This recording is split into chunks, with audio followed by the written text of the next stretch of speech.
महाराष्ट्र गृहनिर्माण आणि क्षेत्र विकास प्राधिकरणाच्या म्हणजेच म्हाडाच्या अधिकृत संकेतस्थळाशी नामसाधर्म्य असणारं बनावट अनधिकृत संकेतस्थळ तयार करण्यात आलंय। या माध्यमातून काही नागरिकांची फसवणूक झाल्याचं निदर्शनास आलंय। म्हाडा प्रशासनातर्फे या बनावट संकेतस्थळ निर्माण करणाऱ्या अज्ञात व्यक्तीविरोधात सायबर सेलमध्ये तक्रार करण्यात आली आहे। म्हाडातर्फे नुकतेच मुंबईतील विविध गृहप्रकल्पातील 2030 सदनिकांची सोडत जाहीर करण्यात आली आहे। म्हाडाचे उपाध्यक्ष तथा मुख्य कार्यकारी अधिकारी संजीव जयस्वाल यांनी राज्यातील इच्छुक अर्जदारांना सावधानतेचा इशारा दिलाय। ही जी दुसरी बोगस ज्यांनी केलेली आहे त्यांच्यावर ऑलरेडी आम्ही कंप्लेंट त्यांच्या विरुद्ध दाखल केली आहे।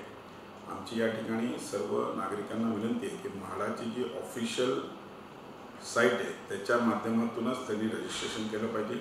ही जी फेक साइट आहे त्याच्यावर ऑलरेडी आम्ही काल गुन्हा दाखल करण्याकरता कंप्लेंट दाखल केलेली आहे आणि अशा प्रकारचे कुठल्याही प्रकारचं कोणीही मिसगाईड होऊन काम करू नये असं आम्ही, कारण की आम्ही 15 जुलैला ते केली आहे। त्यानंतर पेमेंट जे ऑनलाईन असतं ते म्हाडाच्या अकाउंटलाच गेलं पाहिजे, कारण की दुसरं कुठेही जर कोणी असेल तर आम्ही सायबरमध्ये पण कंप्लेंट केली आहे। बाकी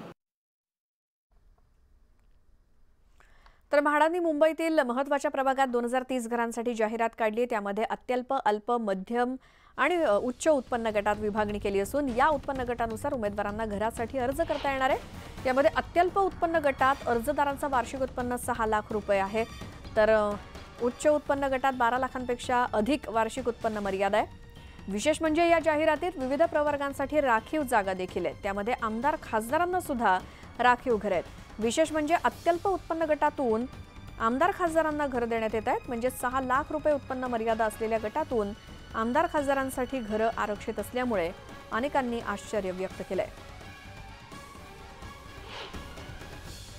त्या संबंधित आमदारांनी काय त्याबद्दलची भूमिका जाहीर करावी, पण सगळेच आमदार असे काही आर्थिक सक्षम नसतात। काही लोकांना, काही आमदार सामान्य घरातून पण नंतर जाऊन आमदार होतात, म्हणून त्या आमदाराची आर्थिक परिस्थिती पाहून अगर असे काही निर्णय झाले असतील तर मला असं वाटतं काही चुकीचं नाही।